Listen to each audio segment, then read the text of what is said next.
he has written for Food and Wine, Forbes, and more. And now, food, wine, and spirits expert Brian Freedman has a new book out. Yeah, we're fans around here. It's called Crushed: How a Changing Climate is Altering the Way We Drink. We wanted to be one of the first to ask him about the future of the wine and spirit industry in a changing world. Oh, I just love spending time with Brian Freedman. How are you, Brian? Good to see you. I'm great. How are you, Claudia?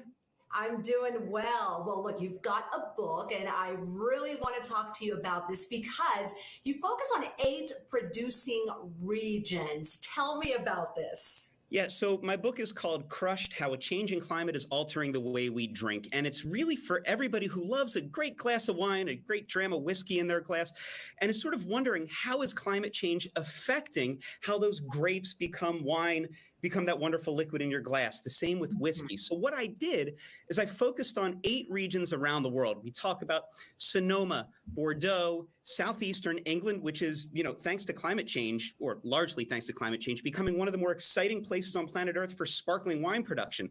Kentucky, Israel, Texas, South Africa, and Chile and Argentina in South America. And I just tell the stories of the producers, the farmers, the makers, the growers, and how they're sort of dealing with this brave new world of climate change. That is so interesting. And I love that you highlight those stories because, look, everyone has a story, and I can't wait to read about some of those. Okay, Brian, did you do any discovering as far as what is happening to these vines and crops?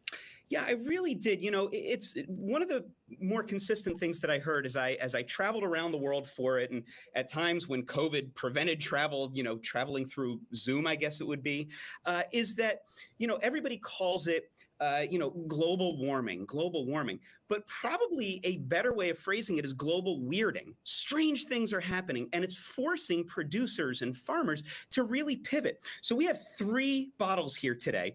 The first one here, this, I focus a chapter on Israel. This is a producer that I spend a lot of time discussing. This is Tabor. This is their single vineyard Malkiya Cabernet Sauvignon. And Israel, right, they've been making wine there for thousands upon thousands of years, but it's really just in the past few generations that things are getting incredibly exciting. They're finally getting the recognition they need. But then the question becomes, what do you do when you're already growing your grapes in the Middle East in a warmer climate to begin with, when temperatures are going up?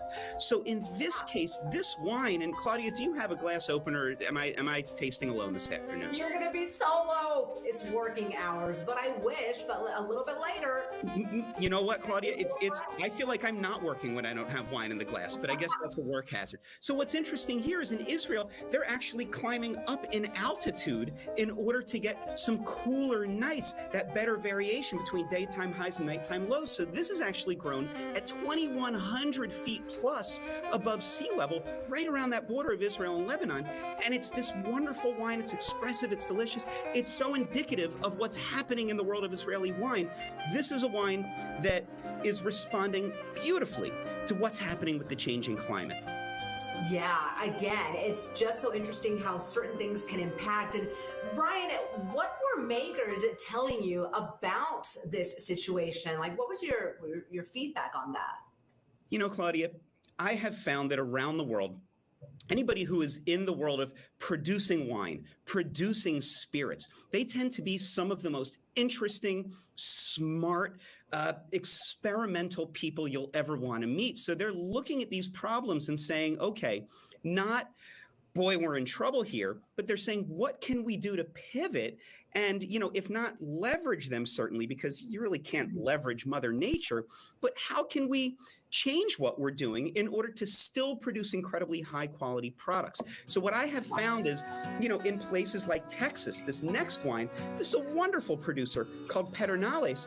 Pedernales, for example, like so many producers throughout Texas, they're actually planting grape varieties that you would never expect from a place like Texas. I mean, this wine that, that you have in that bottle there, right? This is such a unique blend here of northern and central Italian grape varieties, Dolcetto, Sangiovese, Tiraldigo. These you really don't see many other places in the world outside of Italy, but these days, Texas, and they're doing brilliant stuff. Pedernales is one of the leaders there in really sort of pivoting and making the most out of this crazy situation. It's a fabulous wine. Yeah, and I love that it's from Texas. Okay, and then I know that you always say you got to end on a dry gin. So tell me about this one. All right, so this one, I actually, 2 weeks ago, I spent a few days in London exploring, Claudia, right? Okay. I was learning about this gin. I was learning about how Sipsmith is produced and in cocktails. But what's interesting here is, Sipsmith, they recently received their B Corp certification, right? Which is based on this incredibly stringent assessment on how they're impacting the community, the environment, their employees. Their parent company is Beam Suntory, right? Giant company. They've started this program called Proof Positive, right? It's like this billion-dollar investment that aims to make positive impacts on consumers, communities around the world, the environment. And what I found, Claudia, is that the producers, the farmers, the makers that are really going to be able to excel in this crazy world of climate change are the ones that are looking at this holistically, right? So you have to grow your products, your grains, your grapes responsibly. You have to treat the communities and your employees well, right? You have to be conscientious from 360 degrees. That's right. Well, always interesting information when we talk to you, Brian, and we're super excited about your book. It's called Crushed. I'm going to give all our viewers some info on how to get that. And good to see you. It's good seeing you too. Good seeing you too. Don't mind me. It's all the clock, honey. This is why we get along so well, Claudia.